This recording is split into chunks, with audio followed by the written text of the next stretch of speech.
What's going on, everyone? It's another episode of Left Side Heavy, the podcast presented by Blue Wire Hustle. You know, it's me, Jevin LaFave.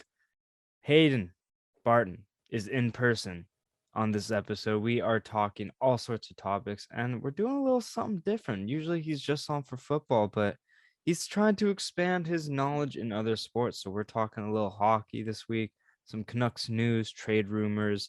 We hired a new general manager, so we talk about that. Evander Kane signing with the Oilers.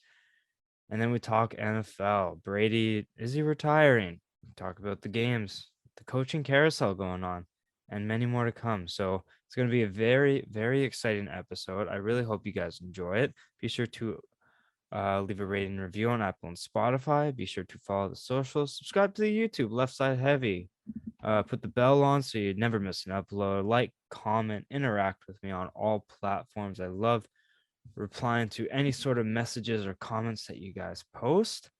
But as for this episode, episode 81, I hope you enjoy it. And here is Haydn Barton. Peace.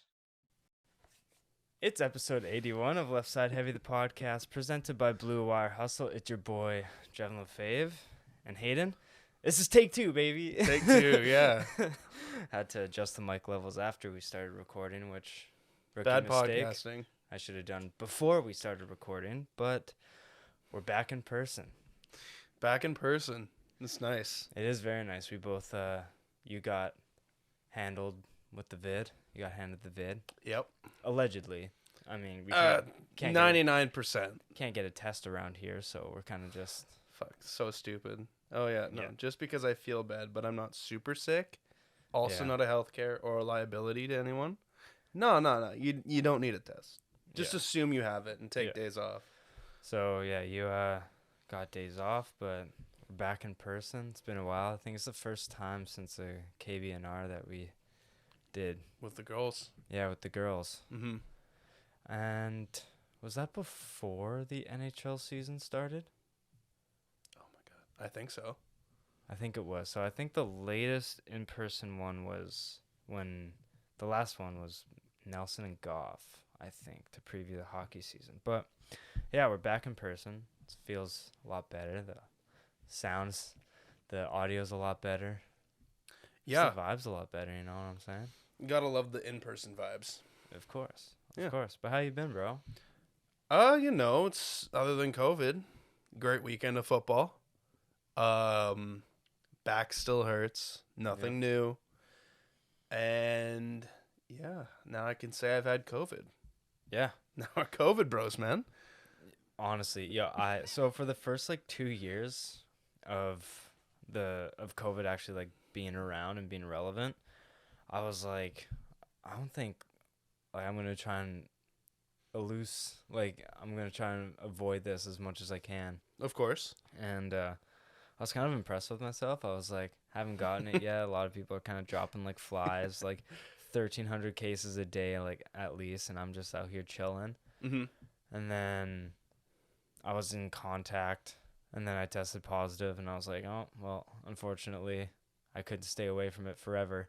And then within the past month, I've been in contact with 4 positive cases. I was like, it's just following you around now. As soon as the floodgates open, boom, I'm just getting it's trying to get back at me ever since I tested positive. But that natural immunity's...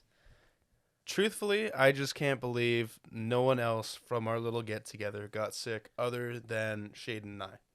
Oh, Shaden was... Georgia was was patient 0, and then it was, boom, Shaden and I. Yeah. And then none of the boys got it. They were all fine.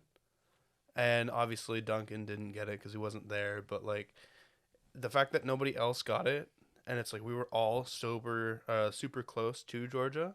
Yeah. Just baffled my mind. And I had to listen to a week straight of, oh, my immune system's just built different, bro. It's ugh. Oh, man. Yeah, it's just chirping yours Hayden's weak. Yeah, it's you don't got what it takes. It's not my fault, man.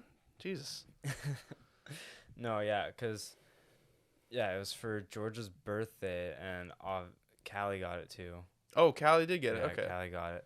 But yeah, as soon as I knew like natural immunity was a thing, is because I was closer to her than anyone. Oh yeah, and you were And kissing her too, so that yeah, just and I was out here chilling. Like yeah, I felt fine. And I was like, okay, that's how I know natural immunity is a thing, because yeah. I'm out here vibing, having No. a great time. But we got a pretty full pod this episode. We're gonna talk some hockey news. That's right, people. I'm learning hockey now Yeah, too. yeah. Hayden's doing that hockey. You know, like Chance the Rapper. We're gonna talk that hockey. For a But- lot of you who don't know, I actually never have been to a Canucks game before until this year. First Canucks game ever. Went to go see the Canucks lose to the Avalanche. It was a really, really intense game. Yeah. Canucks were up 2-1, lost 3-2. But you know what? I'd do it all again. Shit was fun. No, It's Canucks just games. expensive as shit. Yeah, Canucks games are a vibe, but you better bring a full wallet because Yeah. that shit's gonna be empty. Exactly. quick. And make sure you pay off your Visa bill prior to it because that thing's gonna max out. It's like going on vacation. Yeah. Speaking of the Canucks, we're watching them. We're recording Monday night. Watching them play Chicago Blackhawks right now. They're up 2-0. Last 10.5 minutes of the game. Yep. So excuse us if We cut out for a few minutes here, but no. So speaking of the Canucks, we'll kind of jump right into it. But they hired Patrik Allvin. He was the former assistant general manager in Pittsburgh and worked with Jim Rutherford. He was kind of Jim Rutherford's guy. So right hand man. So it kind of makes sense that he went that direction, and there's a lot of rumors about them hiring the scouting director in Tampa, and I mean, I think that would have been a good direction to go too because of the success Tampa's had. But if you look at Pittsburgh, they've been one of the more stable organizations in the NHL for a long period of time. I mean, Definitely. ever since Crosby came into the mix, they've had consistent success. Yep. And without the greatest prospects coming up. So I think being in a stable organization with Jim Rutherford and Patrik Allvin, they've worked together before. Rutherford said he wanted to hire a first-time GM that he can mentor and grow. Mm-hmm. So this hire makes sense, and they don't have to spark a new relationship. They already know each other. They already have the chemistry. They know how to feed off of each other. And I think it'll just make Rutherford's job a lot easier because he's kind of here to patch things up. Yep. You know, build this team out or dig themselves out of this hole that Jim Benning put them in. Mm-hmm. And I think this hire makes a lot of sense, and I'm kind of excited to see what he has planned for this team. But Yeah. You read up on this topic, and I want to hear your kind of thoughts about someone who's just kind of getting into the sport, and I totally respect what you're doing because you said you want to grow your knowledge beyond football, and that was kind of me with hockey. I'm especially like basketball too. Yep. Like NBA, I'm trying to like Put yourself out there, yeah, watch more like- games. Oh, like- definitely. joining fantasy basketball every year. That helps. That's Oh, how I yeah. got That's how you more that's into like football. with football. Yeah. Fantasy football is playing that. You get to know more players. You watch more games. You follow along a Yeah. lot more than usual. Yeah, Yeah. No, that's So, what are your kind of thoughts about this hire now that you're just kind of reading up? I'm going to into kind of just hockey and stuff. piggyback off you with everything Yeah. that you said. You know, first time to GMing. Obviously, he was the assistant GM, like you said. Yeah. Something pretty cool I found out actually about him. He's the second European GM and the first Swedish GM. So maybe he has a lot of connections with Sweden.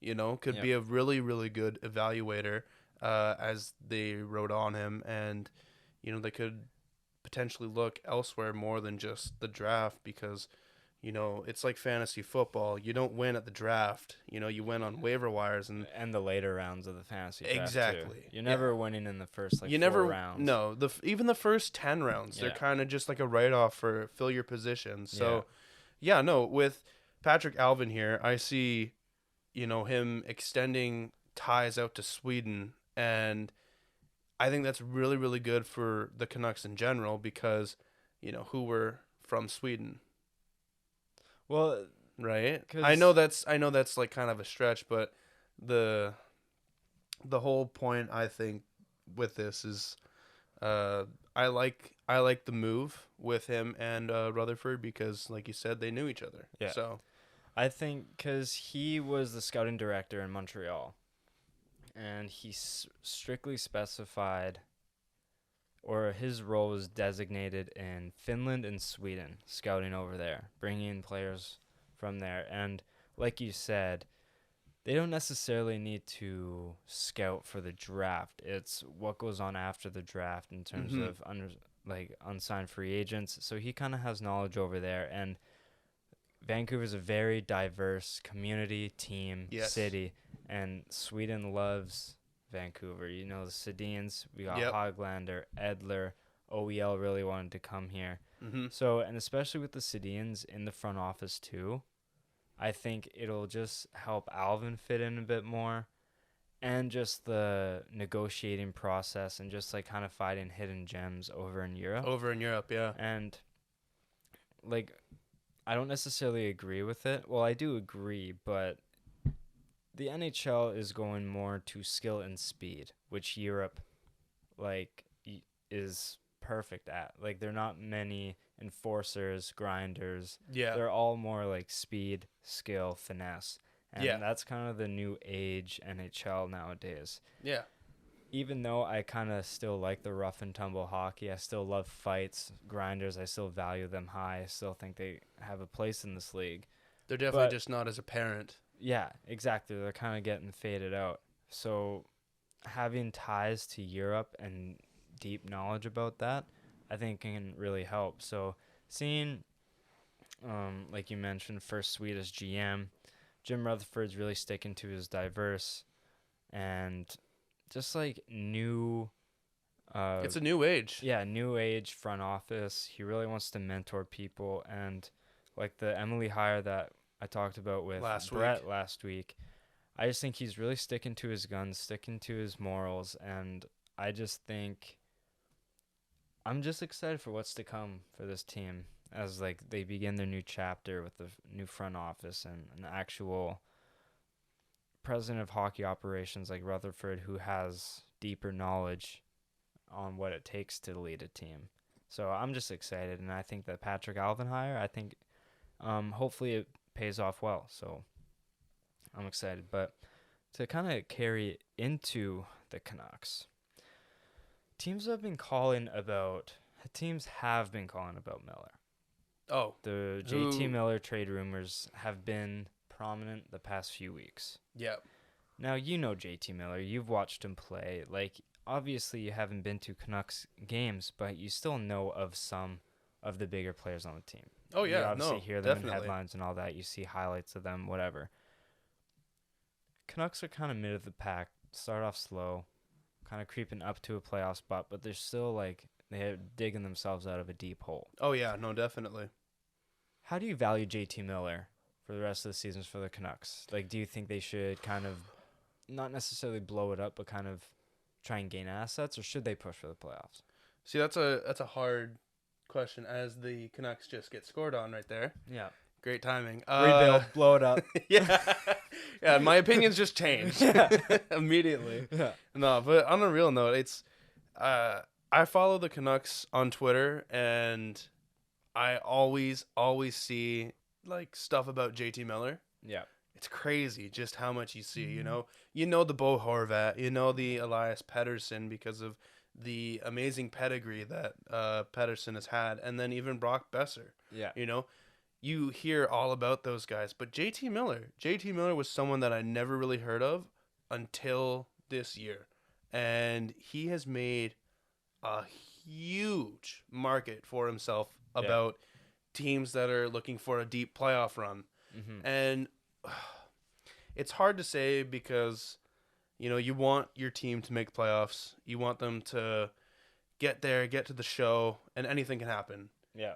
And I don't think I'm a big enough fan of hockey right now to really say anything. And I never really like just settling for assets. So I say, fuck it, go for gold. Yeah. Honestly, like, it's not just by random chance that the Canucks went on like a 10-game heater. What was it when Boudreaux got hired? Oh yeah, they won like 8 games in a row, 9 of 10. Yeah, like that was crazy. Yeah. That was insane. You They- know, like, you think I'll be on a losing streak for that long. Yeah. More or less a winning streak. So the pieces are all there. You know, Boudreaux has the coaching ability to just say, like, full fire ahead, you Mhm. know, and like you said last week, he had 1,000 career coach games.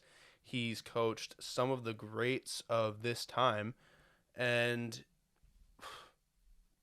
why not? You know, Yeah. Miller's good, and if you don't do anything this season, and you really feel like, okay, maybe we should blow it up, he's still probably gonna have a market. Yeah.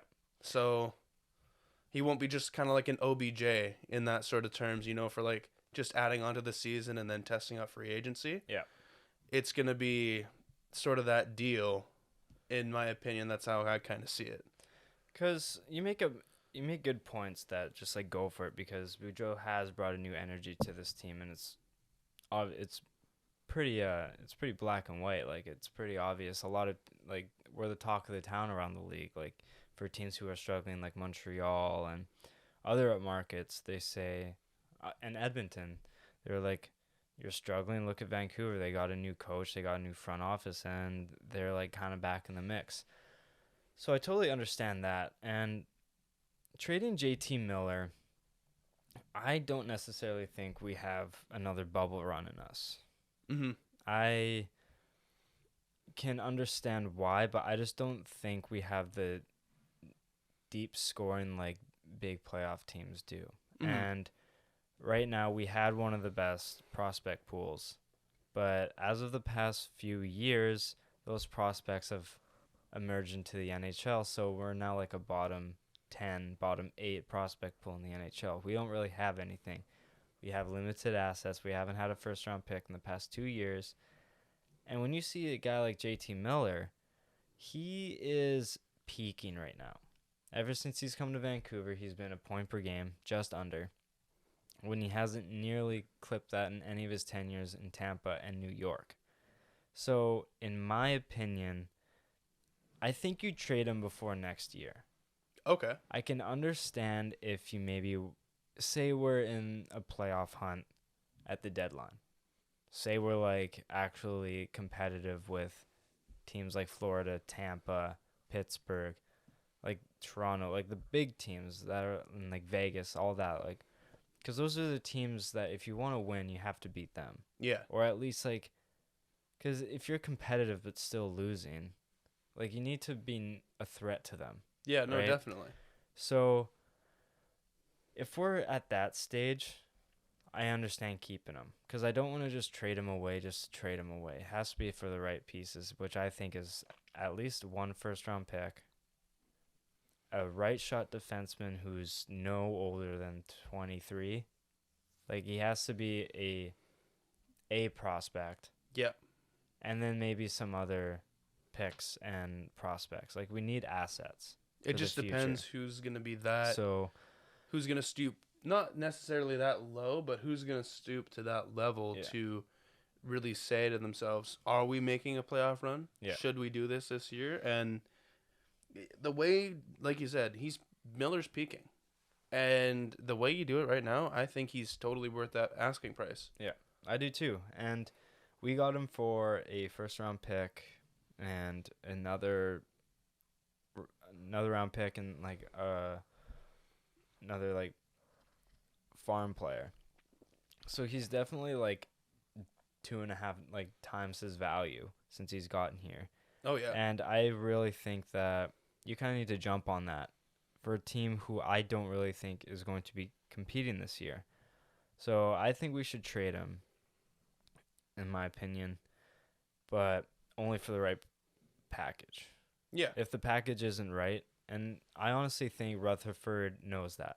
I don't think he's in a rush to trade him. He said, if you're going to want him, first of all, he's like barely taking calls now. He's like, if you want him now, you have to give up. You have to send me like something. I'm waiting closer to the deadline if I am going to move him, because they're unsure if they're even going to trade him. Yeah. Right? They haven't made up their mind yet.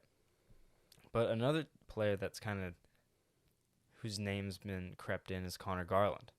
Mm-hmm. He's 25, just signed a very team-friendly deal, a below-market value deal for him. He was easily worth around $6 million, and he signed for below 5, which is unbelievable. He's in his first year, I think, of the 4 years that he did sign for. He's 25 years old. I don't know why we would trade him, because he kind of fits the window of young when we're fighting. Like, when we will be fighting for a cup, he kind of fits the age range of what we need. Definitely. And we need a top 6 forward who can score. We can't trade him all away, because then you'll have just young people. Yeah, we'll be hoping to draft a player like Conor Garland. Yeah. So I don't understand why we would even, like, bait teams. Maybe if it's like, hey, we'll give you 2 firsts for him, which he's not nearly worth that, and maybe like a first and something else, or multiple seconds and a prospect, something like that. But I just don't think it's worth to trade him. Yeah, right now it's kind of hard to say if he is worth that much, but I like keeping Garland just for that reason. You know, like, he'll have that, not so much veteran presence, but he'll have that presence and that familiarity of the team. Yeah. When it comes time, 2, 3, 4, or however many years down the road, you can extend him. And if he's going to keep being friendly and give you team-friendly deals, then, he might become the face. Well, not even become the face of the franchise, obviously, because you got so many other pieces. But, like, he'll become a big part of the franchise and its winning culture. Yeah. So I like keeping Garland. Miller, obviously, because he's older and he's peaking right now. Yeah, he's way more valuable. But, like, if teams call for Garland, it's probably going to be, like, the bottom tier teams that are like, holy shit, like, you got him for a steal. Let's try and work something out, prospect-wise, or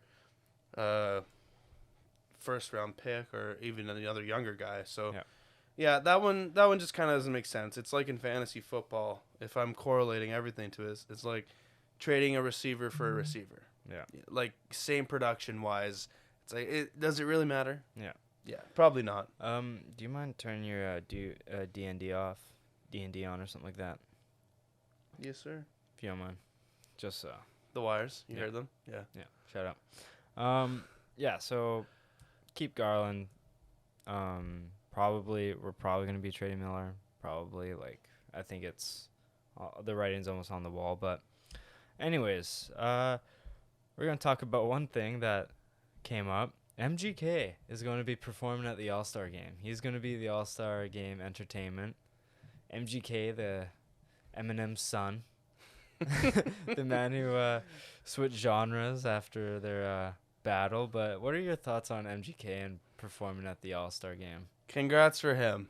Yeah. You know what? Like, if switching to a different genre and changing up your music style all because you got fucking destroyed, and even in a song, actually, there's a new song that Dr. Dre and Eminem came out with specifically for Grand Theft Auto. There's one little diss about MGK in there. Yeah. And you go through the whole verse, and it's like, oh, Eminem, yeah, lyrical genius. And it's like that one little piece where he talks about MGK. It's like, oh, wow, you're still throwing shots at this guy. So, you know what?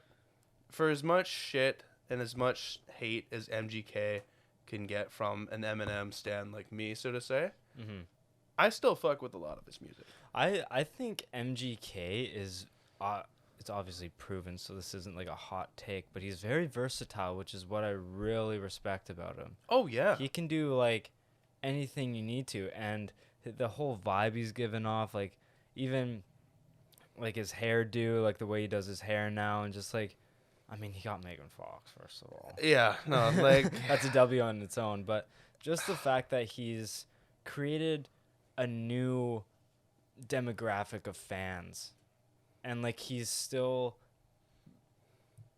turned a negative into a positive, which is what I really essentially, respect. Which is what I respect about MGK. Like, he kind of he brought a knife to a gunfight, battling Eminem, but then literally in a song, But then he was like, you know what? I've kind of found a new love for this, and obviously this isn't really going the way I wanted it to, but he still found a way to do it, and I think he's gonna kill it in my opinion. Some of the things that he writes about, like his rapping, Mm-hmm. it was good, but it's not to a lyrical genius expertise where you can create double entendres or double meanings. Congrats to the Canucks. Yeah, Canucks Who 3-1. just scored? Luke Shen.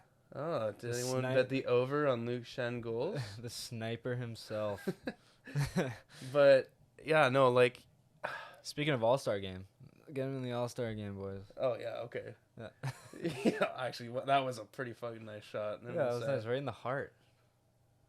Fucking alright. But yeah, no. So a lot of MGK's music that I like aren't necessarily anyone where he raps because he can't really make that double word meaning. You know, I like someone who can rap, who can tell a story, not just about bitches and hoes. Okay, Yeah. like, and with MGK sort of punk rock style that he does now, or even on his one earlier album, I forget what it's called, but it's like a rose, and like I know the song "At My Best," and the other one that he had with Camila Cabello on there.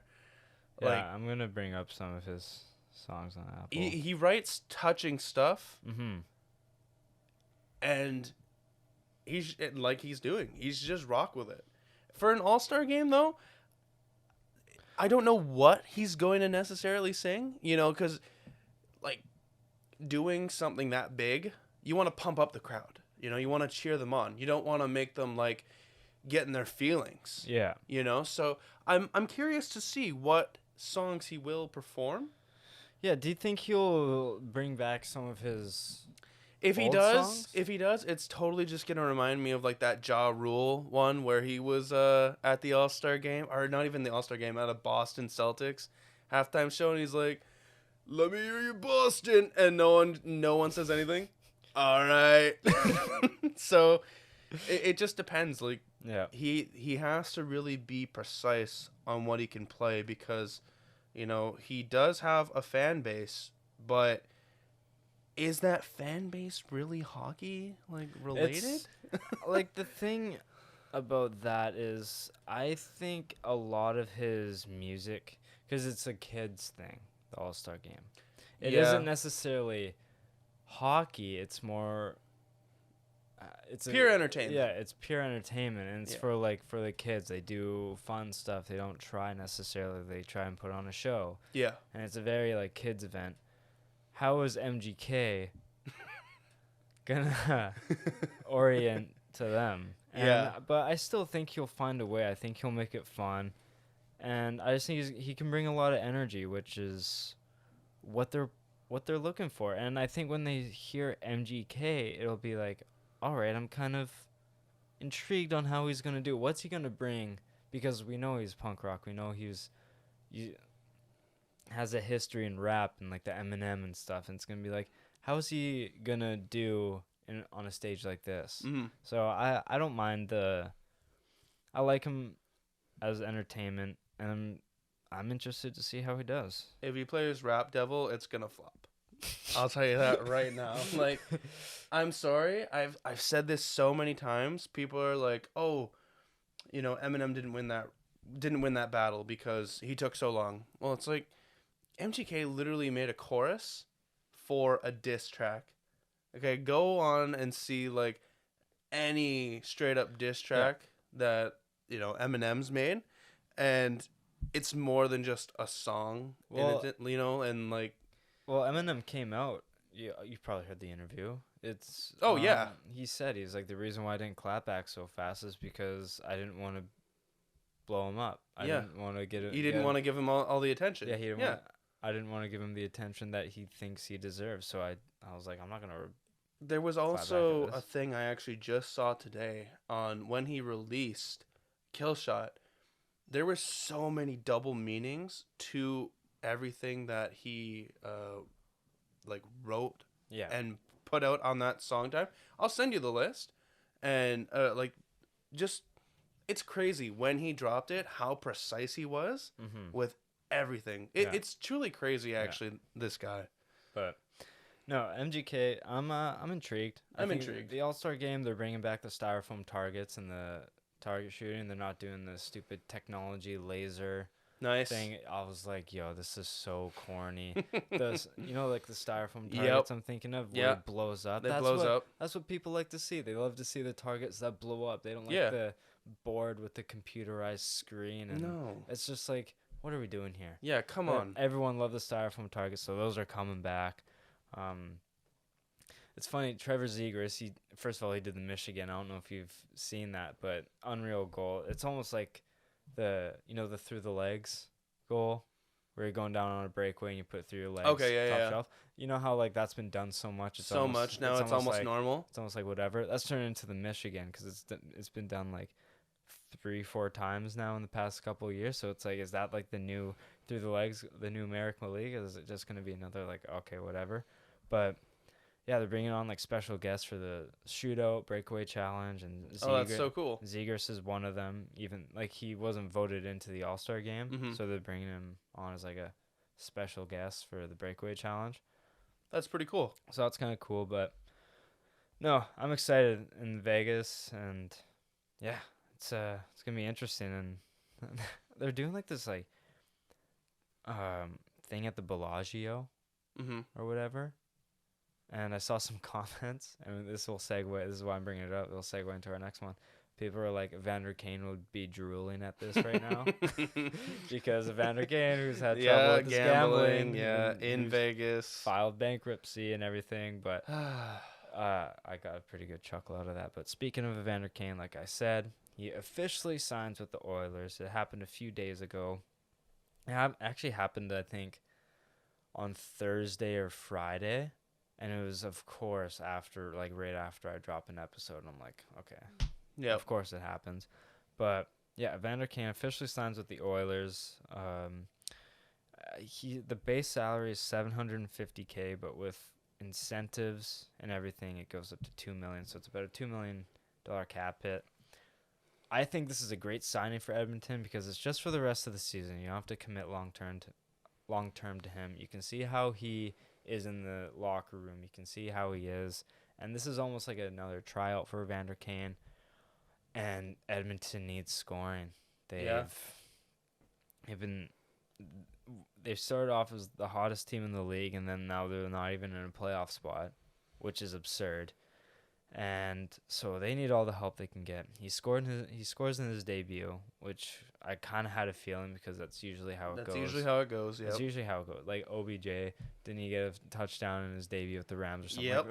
Yep. Like everything happens. Like I think that's like 4 OBJ references before we've even gotten to football.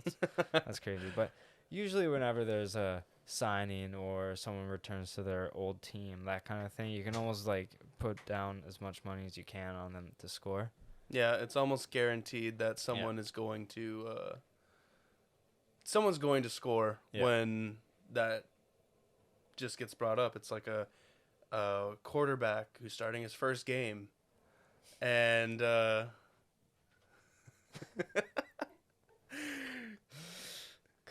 like it how we talked about it at the start too. Yeah. But I thought she was gonna be coming in from this way, not that. Yeah, way. it really tripped me out. I was like, who the hell is on the bottom? Yeah, no, but it's like a quarterback starting his first game, like when any quarterback starts their first game, not named Kendall Hinton, and it's like, oh, we don't have any tape on this guy, and then they win. Mike White throws 400 yards against the Bengals. Like it just, shit like that just doesn't make sense. At You're on camera, by the way. Got dropped in the recording room. Not my fault. No, but yeah, Evander Kane. I think it happens. I think that was a signing that Edmonton needed, and right from the get-go, when his name was like he wants to get back and signed, Edmonton was like one of the first teams that got brought up in the equation, and it made sense. They need scoring. Is obviously for a bargain. I think $750K base salary and then like $2 million on incentives. Like he's probably gonna make at least $1.5 million, I think. And for a team that needs to go all in because they can't waste any more prime years of McDavid. They need to go deep into the playoffs. They still have a ton of holes in their roster, but I think Evander Kane is a good start to fit in their top 6. So I think it was a signing that needed to happen for Edmonton. I get the whole, second chance narrative and stuff like that, but in my opinion, this is crazy. Like, if he messes up again, if he screws up again, like, he's done. Yeah. And I know it's hard to shave points in hockey, because it's such a team sport. And specifically, speaking of Evander Kane, there he is right there. Yeah, there he is right there. Number 91. We switched over to the Edmonton and Ottawa game right now. So Canucks won 3-1, so they're in overtime right now. Yeah, exactly. But like, Ottawa. It's just a risk that Edmonton has. It almost feels like, if this doesn't work out, does Edmonton get such a bad rep? Where it's like, we signed a guy who has major issues with his life. Like, gambling addiction is almost like drug abuse and alcohol abuse, like, they're real addictions. They can mess up your life in different ways. So, Evander Kane has to be like he was before. The thing with gambling, though, at least it's not like PEDs. It's like, is he going to risk of, like Josh Gordon, the risk with him is always like, as much as you hate it, like, weed is deemed like illegal or a banned substance in the NFL. Thankfully not anymore. Yeah, thankfully not anymore, but that was the risk with him. Yep. It's like, is he going to, give in again, and are we going to have to release him because he's a cheap sign, we're not going to wait for him to get back, be reinstated, that kind of thing. At least gambling, it's like, it's not like you have to worry about the performance aspect of it. It's just like, okay, you're just an idiot and blew your own money. Like, I know the addiction is the same, but it's more of the fact that at least it's not going to affect his on-ice performance. I mean, saying it, probably not, but it's like, does he lose sleep over this? Yeah. Does he stop training as hard? Does he go to the casino more than he usually does? That's a good point. There's many variables. We don't know Evander Ottawa Kane wins. personally. Yeah, Ottawa just won. That's cool. So this signing was awful. But, like, yeah, it's just a risk. No, that's a good point that you bring up. Like, is he gonna miss curfew because he's at the casino? Exactly. That kind of thing. I get, especially if, say, they're playing the in Golden Vegas. Knights. They're playing the Golden Knights. Is he gonna be blowing up an air mattress in the Bellagio playing the slots? Never know. Yeah, no, that's a really good point that you bring up. But moving on, Carey Price, he spoke to the media for the first time in a very long time. He at the end of the season, at the end of the Cup run last year, near the start of the season, he instated himself into the player assistance program. I don't believe, I may have missed it, but I don't believe he said as to why he was in there, but that's his privacy. But he also is recovering from knee surgery, but he did release that he is doing well. He does, in fact, want to play this year, but he believes that his knee surgery and his knee rehab is going to hold him back from doing that, which is so unfortunate to see, because it's almost like the league isn't the same without Drew Brees or Tom Brady. It's like, I feel like the league's not the same without Price. The same without Carey Price. He's one of the best goalies in the world still. Yeah. You see how he stood on his head in the playoffs, because Montreal should not. They were the 24th team coming into playoffs, and they went to the Cup final. Like, Carey Price stood on his head. Cincinnati Bengals of exactly. the NHL. So it's unfortunate to see, but I'm just happy that he's doing well. He said that not one thought has gone through his head that he wants to leave Montreal and go to a contender. He said, there's a reason I signed the contract that I did, is because I want to stay in Montreal. But what are your thoughts on just the update that Carey Price gave to the media, and just to kind of takes the weight off some of the fans' shoulders, especially in Montreal?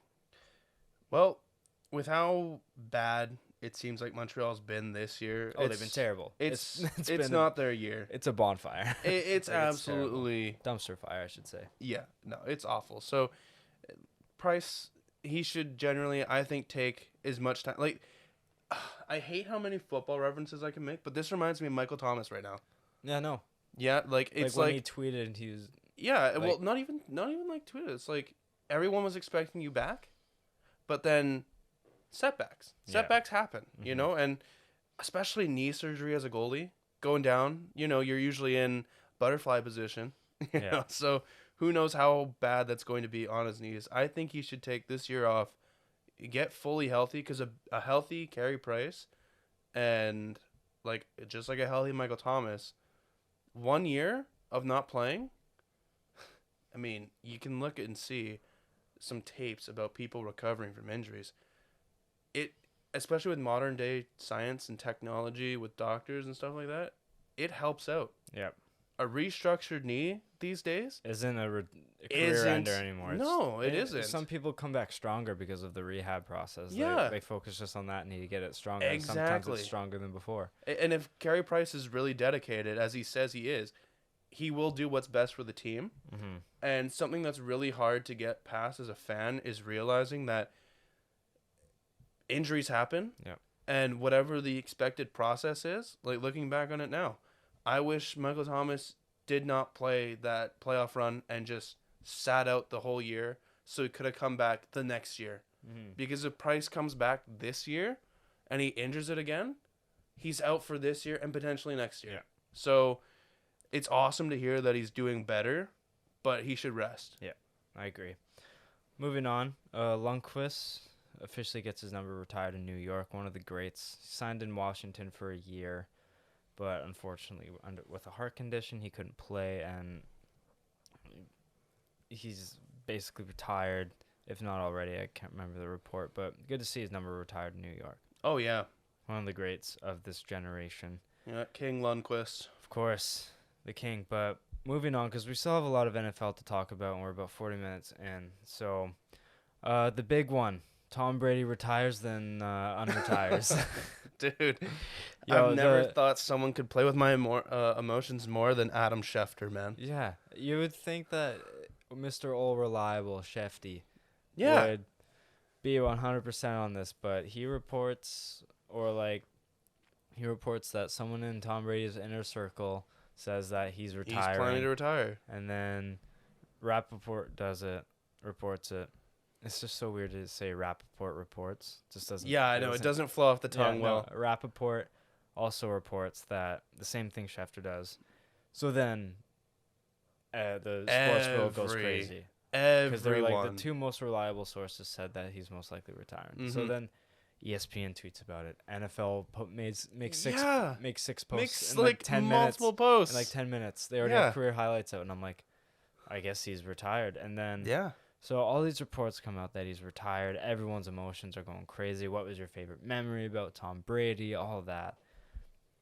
I'm talking to my dad and my neighbor Jeff across the street, like, man, Tom Brady's crazy. Like, the fact that he went out as an MVP candidate at the age of 44, throwing over 5,000 yards is unbelievable. But he's the type of player that doesn't want to be pushed out. He wants to go out on his own terms and, like, out on top, so it makes sense. Mm-hmm. And then a report comes out that says Tom Brady tells GM, forget his name, that he is unsure about his decision on retiring. So then now everyone's like, did he retire? What was just going through your head? Holy fuck, the NFC South is wide open. Pretty much. Yeah, like I've succumbed to saying Tom Brady is the greatest of all time. Yeah. I've come to terms with that. Sean Payton retiring, oh my god, the Bucks are just going to feast on this division, except if Dennis Allen was the coach. But like, this is just absurd. Yeah. Everyone was typing to their friends, texting their friends. Oh my god, Tom Brady's retired. It's finally happened. Christmas in a month and 2 months, you know, like back to back. And then it just comes out that he talked to the GM personally. And then it's like, okay, Shefty.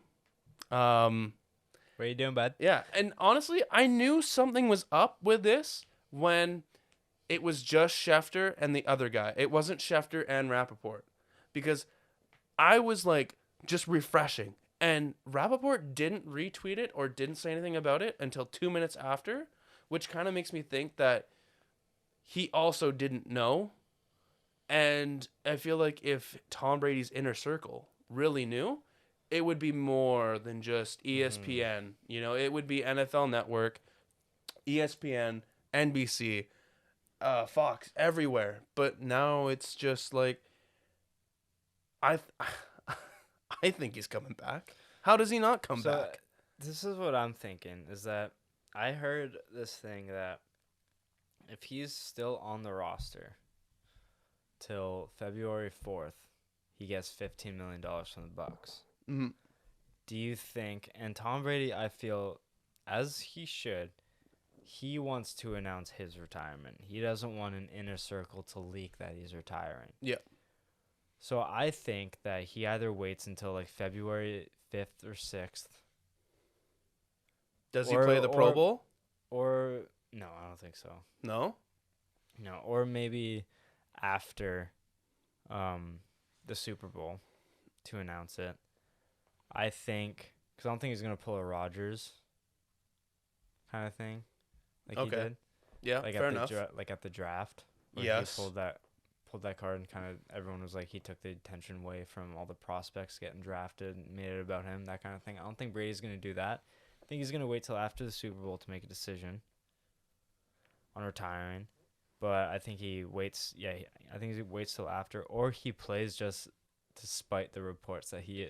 I think that he is retiring. That is a very realistic. He's like, "Fuck you for leaking that I'm retiring. I'm just gonna play now." Yeah, yeah. No, that is a very realistic happening with Brady, because he clearly wants to be the one that reports it. You know, the same way Big Ben did. The same way Drew Brees did. They both came to the media and said, "This is looking like my last year."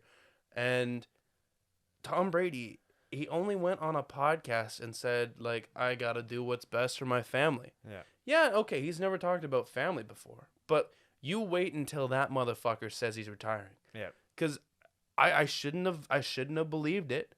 I shouldn't have. You always got to believe the person... Right, he's the source. Yeah. He's the source. I don't care if it's an inner circle. He is the source. And if he doesn't say he's retiring, don't believe it. Yeah. Until he says something, just write it off. Tom Brady's still playing next year. Yeah. I think I've come to the fact of I'm not going to fully deny or accept anything yet. I'm just going to be like, all right, he's not guaranteed to retire, so I'm just going to leave it at that. Mm-hmm. NFL coaching carousel. There's been some hires. Speaking of former Patriot Brady, I'm going to talk about a former Patriot, Josh McDaniels. He gets hired by the Las Vegas Raiders, as well as someone else from the Patriots, too. They hired. I don't have my phone because we're recording. But, no. What's your thoughts on Josh McDaniels getting hired by the Raiders? I'm surprised McDaniels didn't go anywhere for the past however many years. I think for McDaniels, it's a great signing for him. I always thought he should get a job opportunity, but I feel like people passed up on him the same way people passed up on Eric Bieniemy. So it's kind of weird that he hasn't had a job offer before and taken it. I think it's just going to be what's next for this Patriots offense. I know we talk about Mac Jones being held back by McDaniels, but now what does this mean? Who do the Patriots, either move up or look for in the offseason? But yeah, no, congrats to McDaniels. Yeah, so they hired Director of Player Personnel Dave Ziegler. Okay. As the GM for Vegas. So I think the connection... Wow, they really just went all Patriots there. Yeah, they took New England, and I mean, why wouldn't they? Vegas has had troubles this year with... But mind you, they've handled it right. Mm-hmm. But I mean, New England has this, no bullshit happens in this organization or else you're gone. Yep. And Dave Ziegler is hired as GM, former Patriots director of personnel. Josh McDaniels also comes. I have a feeling that's a big reason as to why either one of them, or they're like joint They went forces. together. They went Yeah. together. Hey, let's go kind of start our own chapter, Mm-hmm. which makes sense. I get it. And because Belichick is stubborn as hell and doesn't seem like he's leaving anytime soon. And I feel like McDaniels was kind of waiting for the Patriots door to open as head coach, but doesn't feel like it's coming anytime soon. So he's like, let me start my own thing. And I think this is different than the Colts, because the Colts and Patriots have a little bit of a rivalry. So when Josh McDaniels kind of dipped out of the Colts position, I feel like he went into that, like, I'm just going to fuck him over. Yeah. But I think this Vegas is a little different. And as a Patriots offense, I'm just excited for what's to come. I think it's going to be a new offense. Like I said, his offense was really vanilla, but he won games, so I respect that. But I'm just excited. I want to let Mac Jones loose. I want to let him sling the ball downfield, kind of bring in a new age offense. I'm just excited for that. But also, Giants hire Brian Davil, former offensive coordinator of the Bills. What are your thoughts? This is a good one. Yeah. Yeah. I like this one too. This one, when it came out, so far, I think, for the organization and for who they are, and looking for like a big reset, I think this is the best head coach signing so far of this offseason. I agree. Obviously, everyone who watches football watched that Bills-Chiefs game. Josh Allen's personal growth is owed a lot to him. So if anyone can try and fix Danny Nichols, I feel like this is the year to do it. And if it doesn't happen, then it's a freebie year, and then they can just look for the draft next year. Yeah. Because like what I was saying before we started recording, Daniel Jones is like a Value Village Josh Allen, not even Walmart Josh Allen, but he's mobile and has a decent arm. It's not necessarily accurate, but he can throw it deep. Mm-hmm. So if you kind of scheme it up well, like, and try to win some games with Daniel Jones using his legs a bit more, kind of like what Josh Allen does. Yeah, more It's design run plays. Yeah, like it's weird seeing Josh Allen below 60 rushing yards, right? Have Daniel Jones the same. Don't turn him into a pocket passer. Try and turn him into an improviser almost. Mm-hmm. So I think this is a good sign for the Giants. I think with this move, though, I think Saquon is traded for assets. Yeah? Yeah. Or not even traded, but I think he leaves in free agency. Fair. Because you see that Buffalo run game, it's Josh Allen as the quarterback. And if that's gonna be what needs to happen, Danny Nichols is gonna put on a couple pounds, and he's gonna be the run game because he's a great runner. Yeah. Other than tripping over himself, but at the 10-yard line. Other than that, like, yeah, no, this could kind of, I think, depending on how they draft, could be a sneaky year for the Giants. Yeah, I agree.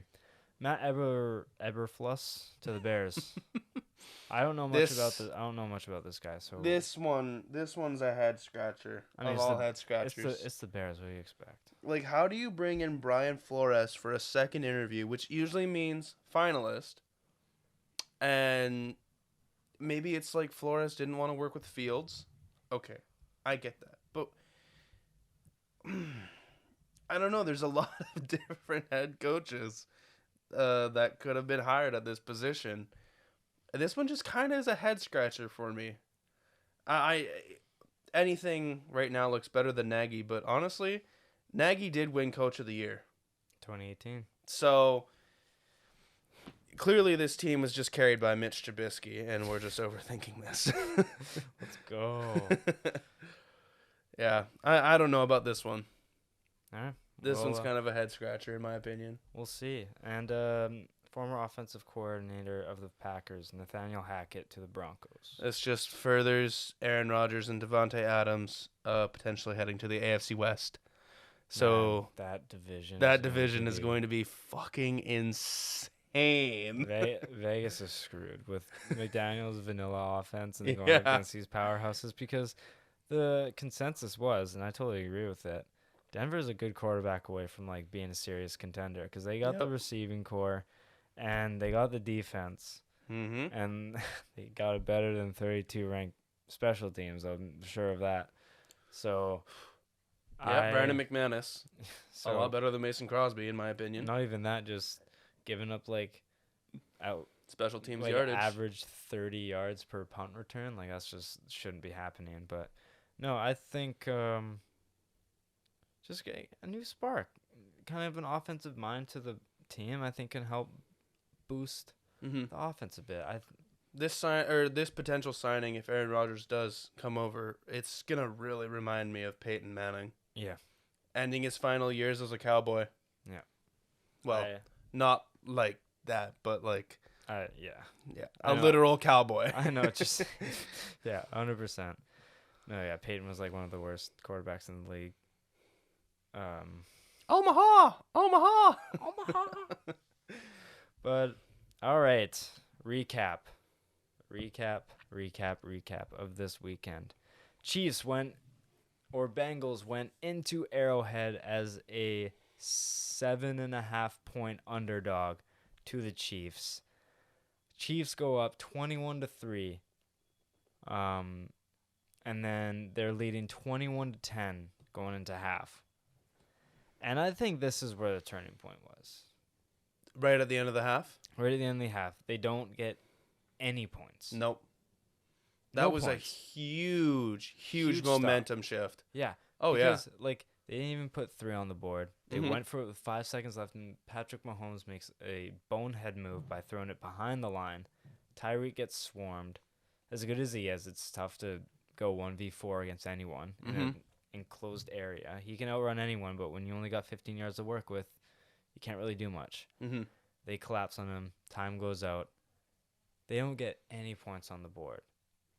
And then Joe Shiesty, Joey Franchise plays his Money McPherson. yeah, plays his absolute dick off, dude. What was your Oh my give me your thoughts on God. the game and recap and just like overall thoughts on it. By the end of the first quarter, I thought it was gonna be a slaughter. I thought, yeah, I was Patrick Mahomes, 6 touchdowns. he was dicing them Count up. it. Oh, he was shredding them. And this just shows the halftime adjustments that coaches can make are real. Yeah. Like, how are you going to allow, in those 2 games that they played the Chiefs, yeah, as we see highlights, of course, how are you going to, or how do you, like, hold the Chiefs to 6 points in basically 4 quarters? Obviously, 2 halves, 2 different stories. It's so much more of a difference maker when you can go in and make adjustments. But this just shows that, you know, the Bengals, I like Drew Brees said, it is the most complete team right now. Like, I don't feel as if the Bengals are fraudulent. They fixed up their O-line issues. Went from 9 sacks to 1. I mean, I know Burrow like, broke away from 3 potential sacks. There's their O-line. They've improved, but they're not good. They did something. You know, they're working on. That's what I'm saying. It's like it was absolutely terrible when he shredded his knee. Yeah. But it's still not good. It still needs a bit more work, but they got everything else taken care of. They can designate this offense to beefing that up. Kind of like what the Chiefs did in the Super Bowl when Mahomes was running for 500 yards behind the line of scrimmage. Yep. They can just like spend assets. Yeah, this and year spend money for to offseason. beef up your line and help your franchise quarterback out. Because if he's doing what he's doing with a bad O-line, think about what he can do like when has presence in the pocket. Like, you see what Herbert did when he had time after a bad O-line. He was he made it count. So I think especially Burrow, he's the absolute truth. His swagger's on another level. His confidence is like of Tom Brady, who's been in the league for 22 years. If Burrow has time, he's going to make defenses pay, especially if he has his guy. So I think Bengals, they've improved their line. It still sucks, but they can spend this offseason. Because if they're like, we made it to the Super Bowl with this bad of an O-line. Imagine what they can do with a good O-line. Exactly. Yeah. So I'm still not worried about it. Like, I still think they're not dumb and they're like they know that they have to beef it up. So, but I know what you mean, that they're not frauds anymore. No, they're not. And quick shout out to Saints alumni. Von Bell, game-winning interception. I know it was Jesse Bates, but Hey, you he got to still have had- presence. He still had to secure the catch. Still, and it wasn't like it was an easy Yeah, catch. It was yeah. batted And- into his arms. And he, like you said, like he didn't have time to get under it. It just like he had to make a reaction. Make a reaction, yeah. And Trey Hendrickson, I know, Yo, you one guys, of the probably the signing. the signing of the year for free agency, Yeah, and this I guy, agree. This like- guy was a horse. oh yeah, when he got the 1.5 sacks, and then he chased Mahomes on that one play where he ran like in the pocket and then scrambled for like 3 yards, and Hendrickson was like out of breath. Oh, I saw that. Yeah, he Yeah. was dying on the. Oh, he side. was dying on the sidelines, Yeah. but he if it wasn't for him, Mahomes gets a first down. Yeah, You know, so that effort that he has, Eli Apple can go fuck himself for everything. Like, I was cheering for Apple. I was like, damn, this guy has a resurgence. yeah. You know, I even sent out like a thing in the group chat, and I was like, damn, Eli Apple resurgence. And then he just hops on Twitter that night and says like shit about the Giants and the Saints like fans in city. It's like, Yeah. What are you doing, man? what are you doing? And then Joe Burrow and Jamar Chase, you know, Yo, that's both played for LSU. yeah. So This is the first year of them. yeah, did you see that stat about Joe Burrow? He can become the first quarterback to win a Heisman, the a Natty, and the Super and Bowl. the Super Bowl, and it's only been 3 years. Yeah, you said he was like he has more wins than Dak Prescott in 2 Yeah, years. in more 2 playoff years, wins. yeah. And Dak Prescott's been in the league for like 6 years. Yeah, no, it's crazy. It's crazy. He has more wins than the Cowboys do Yes, since yes, he does. since like 95 or something. Yep. 96. Oh, Because 95 they did win that year. I, Troy Aikman made it very clear right. that they did. So I apologize, but no, Joe Burrow, he's the truth. And I'm gonna say one player that I'm glad to see put his name back on the map is Joe Mixon.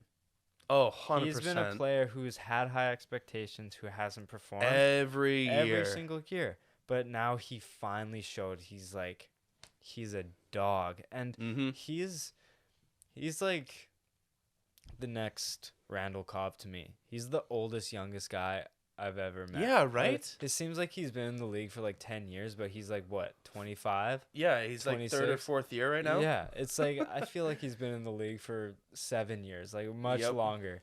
But no, just he's finally getting his going just in time as Joe Burrow. The franchise QB is here. Their franchise wide receiver one is here, and another guy I want to shout out isn't the kicker McPherson, because I tweeted about him. I was like, everyone's talking about Joe Burrow, but this McPherson guy is packing. Oh my god, dude, the But- nuts on that guy. Yeah. But Hubbard, dude, Oh, That- Sam Hubbard? that potential strip sack.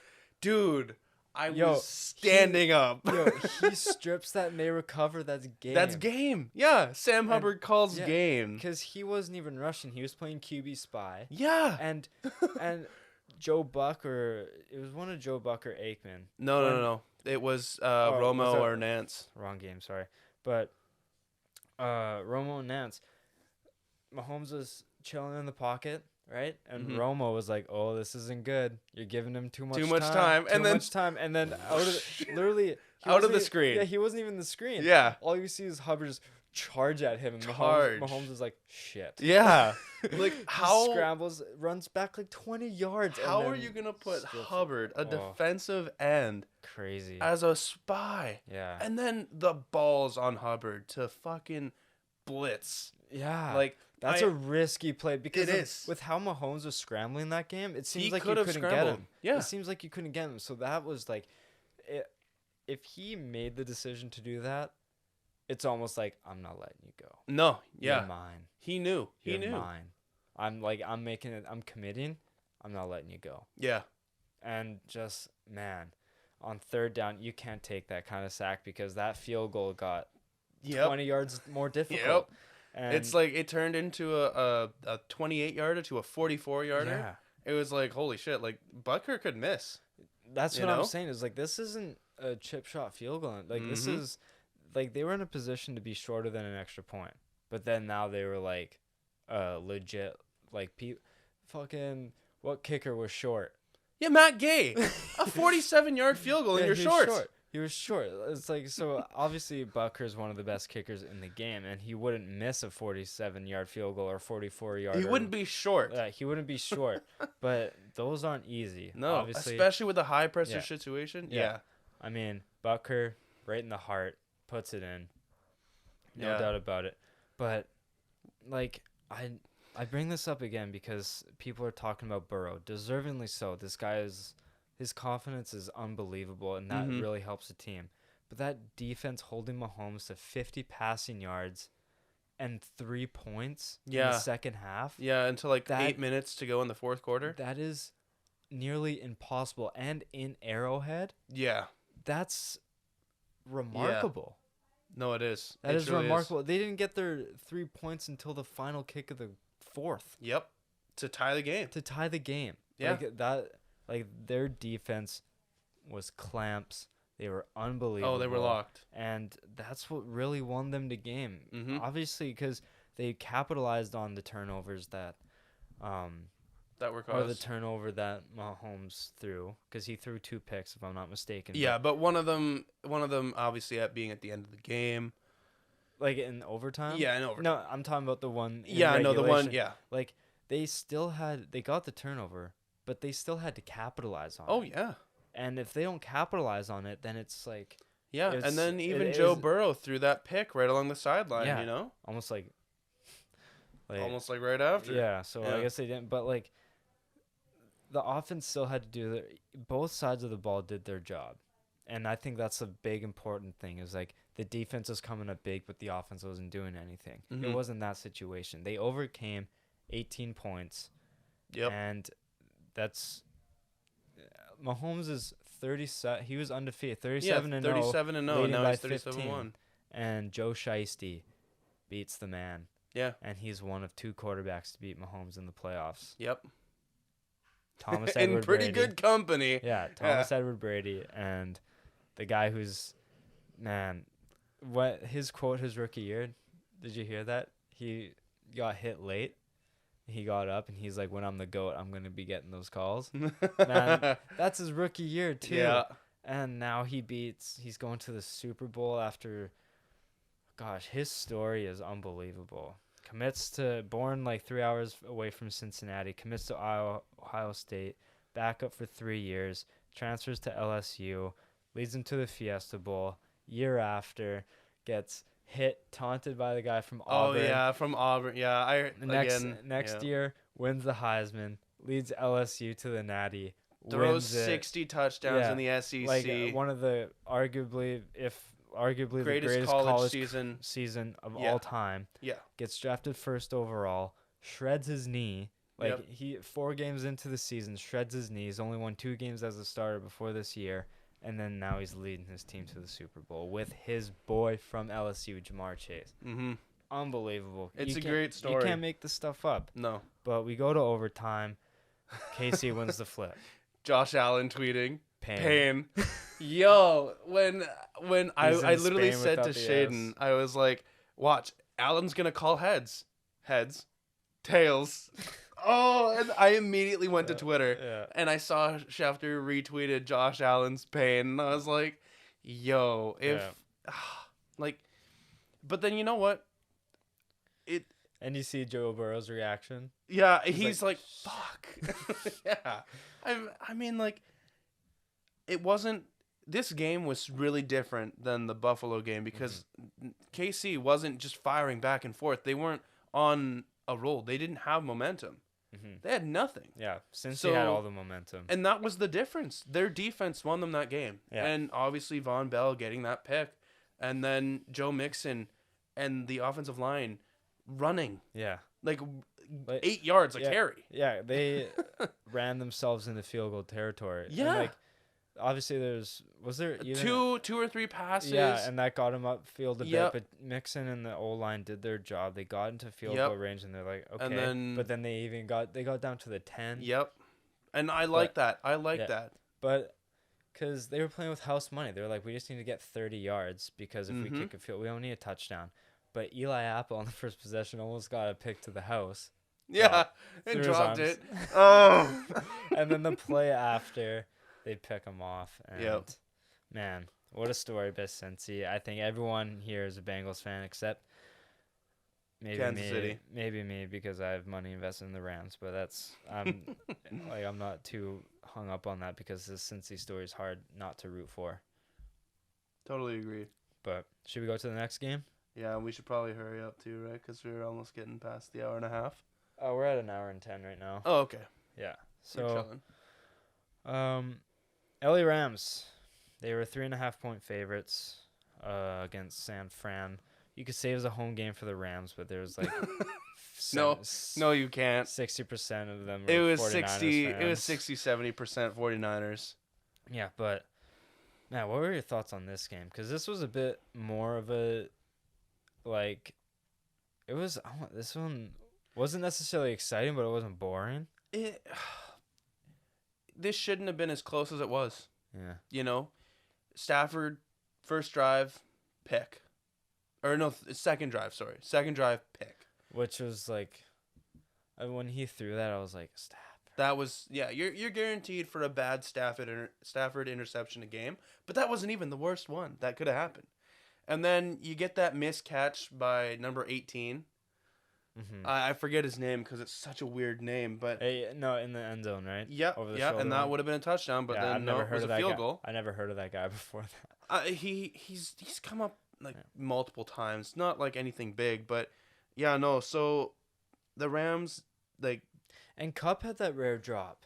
and Cup with that if rare he didn't drop. that, that's to That's the a house. touchdown. Yeah, that's to easily. the house. Easily. And he dropped as soon as he caught that, he had speed, and I saw He no one in had front of him. I was like, yo, that's to the house. And the next thing you know, half a second later, I see the ball on the ground. I'm like, yeah. How do you drop that? Oh no, exactly. Yeah. And like you can clearly tell that the Rams, they're not clicking. They're not clicking on all cylinders right now. And do you trust? Obviously, 2 weeks preparation. You like to hear that, but it looks like C.J. Uzomah for the Bengals and Tyler Higbee won't be playing in the Super Bowl. Tyler Higbee might play. Oh, really? I thought MCL sprain. Is he gonna play through? It's said that it's possible that he can play. I think that Jesus Christ. happened. Obviously, last week would have been better with if all things if they still win. But the extra week off really helps. It's gonna help. Yep. But I think he plays through it. Limited snaps, but I still think he plays through it. I think he's go out for the red zone opportunities. Yeah. He's a big red zone threat. Yeah, he can definitely take away from other teams. MCL sprain, I've seen guys play through that before. It's the game of his life. Yeah, I don't think he misses it. Yeah. I think he's shoot me up with whatever painkillers you need. Yeah. I'm playing in the Super Bowl. Yeah, no, fair enough. I think he plays through. But he did go off hobbled. He needed assistance off. But, yeah, report came out that it's an MCL sprain. So he should be playing. Okay. I think. Well, then there you go. So, yeah. And then, Garoppolo, that was the most Carson Wentz interception I think I've ever seen in my life. But I'm not giving him the blame, though. No. Well, I mean, you know what? There has to be a little bit of blame on Garoppolo. There was, that last possession by the 49ers, that was god-awful. It was bad. I'm just talking about the interception itself. Oh, yeah, no, that definitely went off the hands of, Ito Benjamin or whatever his name is. My dad instinctively was like, Garoppolo, what are you doing? I was like, he's getting sacked. He needs to get the ball up. Because what if he gets the ball to the running back? He makes a play. He makes the guy miss. What if he runs for a first down? You never know. No. He was trying to get the ball to him. He threw it. The running back ran backwards. Yeah. And then he was forced to reach for it, tipped it, pick. Yeah. But that drive itself was terrible. Yeah, it was an awful, awful drive. And I feel like you just kind of knew because for as good as Garoppolo is, we know he's not clutch. No. It's sad to say. A man has a great winning percentage. He's not clutch. Yeah. It's hard to rely on Garoppolo to win you a game despite his record. Yeah. It's you're not going to go into the game completely trusting Garoppolo. No. It just happens to things work out for him. Yeah, and people who are saying oh, Debo, he shows he doesn't care about the stat. No receiver is going to openly say my quarterback sucks, but his winning percentage is good. Yeah. Of course you're going to back him. Yeah, of course. Yeah, of course. But, like, we all know, Debo, we all know as soon as you get a competent quarterback, you're going to start saying, oh, well, I've never seen this type of talent before. Yeah. And we all know it's just going to be a shot that, like, Garoppolo, you know, isn't the guy. No. You know, like when that Super Bowl, then they're playing the Chiefs. You know, it wasn't him. Yeah. It was Raheem Mostert in the defense. Yeah. So I saw this funny TikTok by a comedian. He was like, any San Fran, any Niners fans in the house? And everyone cheers. And he's like, man, we have a hot QB. We're going to win. He's like, is Jimmy G going to throw 4 interceptions? Absolutely. He's like, but are we going to win? Yes. Why? Because our QB is cute. yeah, And I was like, that's pretty funny. But unfortunately, they came up short. But I think the big play is that San Fran couldn't establish the run. yeah, That's a big part of their offense. That's the biggest part. That's what gets their momentum to make passing plays is because they can disguise the run with play action because they've with established Debo. it. But only 50 rushing yards. Yeah, no, you could definitely tell that they just. Yeah, for San Fran, that's just like, unfortunately, I don't think that's going to cut it if they want to win games. No. So, yeah, I think they kind of got away from that. And, I mean, third down efficiency, they're only at 33%. Whereas, yes, the Rams are at 61%. Mm-hmm. And, yeah, I don't know. Big thing here I see, Rams only had 10 yards in penalties. San Fran had 54. Yep. But that dropped interception. Oh, That was the turning point. I even said to Shaden, I'm like, That was the turning point because right after that, Matt Stafford Rams go down and Stafford finds OBJ on the sideline yeah, for like a gain of like 25. yeah, takes more time off the clock. And I even said to Shaden, I was like, if the 49ers lose, that's going to be looked Yeah, upon Because right as after that, a huge turning point. because right after that, the Rams started rolling. Yeah. Started going. They started getting the wheels turning. So Yeah, no, that's it wasn't like it was an awfully hard catch. no, it was right. It in was his right stomach. in it was right to his chest, stomach area. All you have to do is cradle the ball. You know, it's not that But hard. If he just does basket, keep his elbow together, because it went right through here. Yeah. Yeah, he had it like right up here Yeah. and it fell like right there. So yeah, you got to make big plays. As soon as you saw that, you kind of knew it just wasn't the 49ers. No. And for as bad and for as off as the Rams seem, you just knew that it was going to be the Rams' turn to win. Yeah. And, I mean, hats off to you, Rams, for finally winning against the 49ers. Couldn't have done it week 18. No. Mm-mm. We all know. And I was telling Jeff, too, even in their hype-up video, they literally said they didn't want to beat the 49ers in week 18. I don't know if any of you heard of that or saw that, but that's kind of sus. You know, that's really sus. Yeah. But I think it totally goes with the narrative of the Rams didn't want to play New Orleans. Yeah, I mean, New Orleans is a tough team to play because their defense is just so ferocious, so I understand it.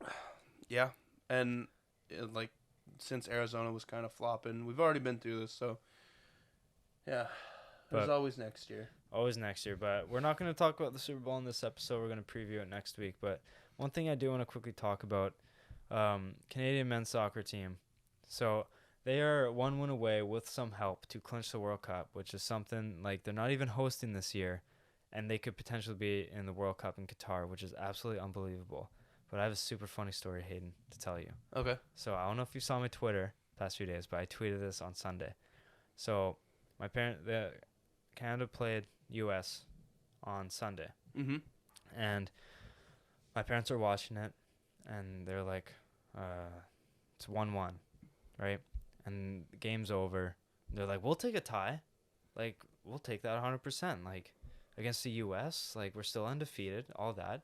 They look at the standings, and they're like, why are we fourth on the table? Like, why is it seems like it reset? And we were like, maybe they eliminated some teams that weren't in contention anymore. Maybe they have a new table and Mhm. have a new round or whatever. Maybe that.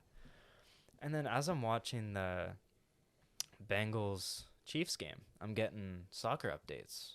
And I was like, maybe they're watching, like, how are they just cheering for it now? The game happened this morning at like 11. It ended at like 12. Why are they getting updates about that? And then I look and it's like Canada wins 2-0. I'm like, what the fuck? I was like, they tied. My parents watched the first matchup between Canada and US. It was a rerun. Oh my god, it was a rerun? So they weren't watching the actual... They were watching a rerun from the beginning of the World Cup qualifiers. Oh my god, dude. And they completely missed the 2-0 victory. That is the most parent thing to happen. I was dying laughing and then I went down and told my mom, I was like, hey, so Canada played again today. She was like, that doesn't make sense. They wouldn't play twice. And I was like, yeah, because they didn't play twice. Yeah, you they watched the played wrong once. game. She's like, what do you mean? I'm like, Canada, that wasn't the right game. That was the first game of the qualifiers between them. My mom was like, oh, you're kidding. Oh my god, dude. She was like, so what was the score? And I told her, and she was like, she cheered, but she was like, I can't believe we did that. And I I'm mean, like, yeah, you guys are boneheads. I don't know why that, like, okay, that's very dumb to put a rerun Right on the before. same day. Like, when it was the wild card weekend, right? Mm-hmm. Of course, it's not the Zone. You know, it's not any streaming service. It's cable. Yeah. But they were putting a rerun of the Bills Patriots. But like the week 17 matchup or whatever, the week 18 matchup. Not the playoff one. Yeah, and so when I was over at my dad's buddies, we were putting on the game, and it was like, wait, I thought the Cincinnati and Vegas game was first. It was, but fucking idiots put on the rerun matchup of the Patriots and Bills, and we're like, what is happening right now? Like, are we high? Yeah. And I see, like, on my phone, watch Wild Card Weekend starting now. The Bengals versus the Raiders. And I'm like, what is happening? Yeah. So, yeah, no, that's just parents being parents and being old. Yeah. I laughed so hard when I saw that. I was like, these guys watched the wrong game. And they were into it too. They were screaming when hyped. Canada scored to tie it up. God. We're like, we took a draw. Like, I'll totally take that. And I was like, that's a wrong game. That just reminds me too, like my mom too. She's on my PlayStation and she's trying to switch the user account to hers to play some video games. And she's like, how do I do this? And I've showed her multiple times now how to change the user. And of course, forgets every single time. Calls me when I'm driving. Yeah, this is how you do it. Yeah, go all the way over to the right. Yeah, okay, now press switch user. Oh! Okay, now where am I? Mom, it's a list. It literally, like, you move to the right. It shows you. Yeah. Oh, that's funny. But Hayden, this was a fun episode. I'm gonna bring you back on for Super Bowl preview and probably recap. Let's Lovely. here. No, you weren't on last episode. Sorry, but that 3 episodes in a row you're about to be on. So I love it, man. count your blessings. But as you know, this is your time to shine. Let the people know where they can find you, bud. On Instagram and Twitter, Haydn_Barton. I have one question for you, though. What's up? Does Eminem wear a Detroit Lions Matt Stafford jersey? Because this is the closest Detroit has ever been to the Super Bowl in the past however many years. I could see it. Right? But also, I feel like Eminem might just wear like his Black, like, suit or whatever. like denim jacket or something like that, or What if leather jacket. he shaves his face and bleaches his hair That would be fire. and puts on a Detroit jersey, Stafford, he has his baggy sweats. I think that would be fire. I think it would be electric. Yeah. Yeah, I'm so excited for the halftime show. Yeah, we'll preview the halftime Yeah. show next week. It's going to be fun. But you guys know where to follow me on Instagram at Jevin.Lefave, on Twitter at JevinLefave. Find everything for the show on Instagram, Twitter, and TikTok at LeftsideHeavy_. If you're watching this on YouTube, subscribe. If you're only listening, head over to the YouTube, subscribe to Left Side Heavy, ring the bell. like, comment, interact. I always love interacting with everyone. But yeah, this is super fun. I'm really excited for the Super Bowl. It might be one of the more exciting ones in the past few years because I don't think there's No one can besides cheer for anyone else. Yeah, besides just Bengals fans and just like of the 10 Rams fans, they're the only one who doesn't want the other team to win. Other than that, I think this is the people's Super Bowl. Mm-hmm. They want to see Stafford win or Joe Burrow is just the coolest guy in the world. But thank you guys for listening, and we'll see you guys next week with Super Bowl preview. Peace.